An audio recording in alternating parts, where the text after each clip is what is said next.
Formula One, the greatest show in motor racing, is all set up, ready to go. Everything's prepared for the new 2013 season. Rookies, underdogs, top teams, they're all taking up the chase. Sebastian Vettel wants his 4th title. Australia, stop number 1 on the world's most high-powered search for points. There's a lot of pressure. You're fit, you're healthy, ready for action. We're pushing really hard and I look forward to what's to come. 11 teams and their 2013 cars. Ferrari, McLaren, Mercedes, Lotus and Sauber, chasing after Red Bull Racing, the benchmark for 3 years now. But the competition is catching up. All the complicated issues, like a blown diffuser, they were ruled out. So everybody is basically now trying to copy whatever worked well the season before. And that's why I reckon we're going to have a very, very, very even field with probably about 5 teams at the same level of performance. Ready for takeoff. 19 Grand Prix on 5 continents, 12 overseas destinations, 6 back-to-back races, a global motorsport tour, including 600 tons of equipment. On board, new rules and technologies.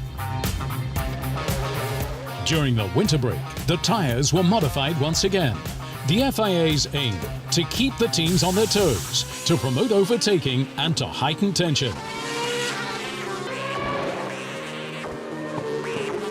2 to 3 pit stops per race will be needed, as the tyres are softer than last season and have new structures.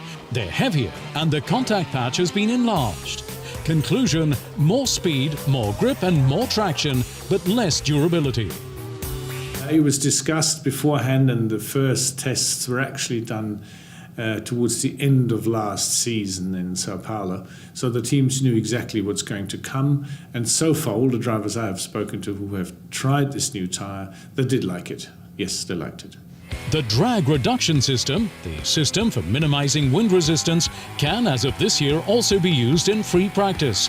Thus, it can now be activated on any day, albeit only in predefined zones. When activated, adjusting the rear wing provides an extra boost of up to 15 kilometers per hour. Also die neue DRS-Regelung finde ich ist generell eine gute Entscheidung. In general, I reckon the new DRS rules are a good decision. I think, like many others too, I was in favor of pushing it through. Now it's finally been achieved. That gives us drivers an easier conscience, because at times we were being pushed to the limit even though nobody actually wanted that. Gepusht wurden, obwohl man das vielleicht selber nicht so wollte. New rules, new faces. 5 rookies starting their first Formula One season. 21-year-old Esteban Gutierrez has even secured a drive with Sauber, a genuine outside contender in the title race. It's the highest technology in motor racing on this planet. It has actually the highest level of driver performance in the world, and it is a true World Championship. And that just shows you what a level of excellence this championship has reached.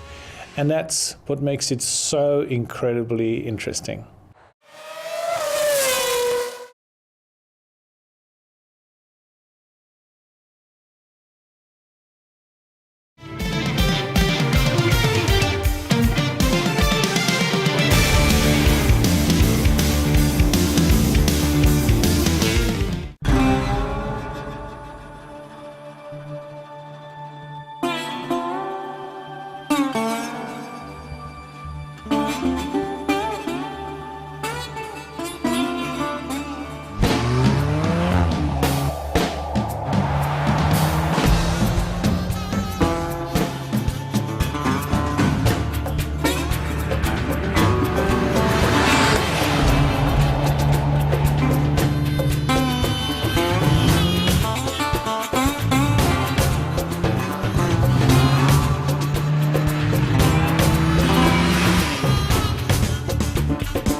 To win the race is the most important thing. To be fastest, the ultimate kick. But who's going to claim the honor of doing the fastest lap at a Formula One Grand Prix? In F1, it's all about speed, teamwork and precision. And setting the fastest lap is a goal that drivers strive to achieve. The feeling of driving the ideal line with brilliant handling at perfect pace. Last year, 12 drivers, more than ever before, got their names on the fastest lap table. Uncatchable Sebastian Vettel, third F1 driver's title, second-time winner of the DHL Fastest Lap Trophy. He's looking forward to more thrilling fights on the track. Really, I mean, as I feel and as I think, it all starts again from zero. So we all got the same chances. It will be a long year again, a lot of races, a very tough challenge. The legendary Nino Farina was the first ever man to set a fastest lap in modern Formula One history in 1950. Michael Schumacher, he was the most successful man setting fastest laps all the way through his career. It was 77 times that he scored the fastest lap. In one season, however, there was Kimi Raikkonen, who achieved 10 fastest laps in one Grand Prix season. The Iceman, world champion and 2 times winner of the DHL Fastest Lap Trophy. 2010, Fernando Alonso, also a great 2-time world champion, won this prestigious award. A real best of the best ranking, sponsored by Formula One's official logistics partner, DHL. Well, as you know, speed is one of the big attributes of using DHL. And we thought that speed and consistency is something that represents the DHL brand name. So finding the driver who, over a whole season, consistently got the #1 fastest time the most should get something a little bit special, just like using DHL. When the F1 teams arrive at the circuit, everything's already set up, so the drivers can focus on the competition on the track. Like Mark Webber.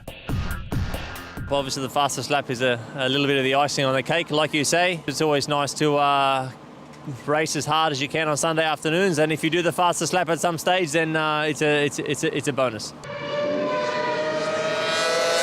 Sometimes you push it to get it just for fun, but sometimes you're not able to get it because you don't have the tools to do it. I think you should always respect whoever you're racing against, and you make sure you give him enough room if you're racing him. Fast but fair.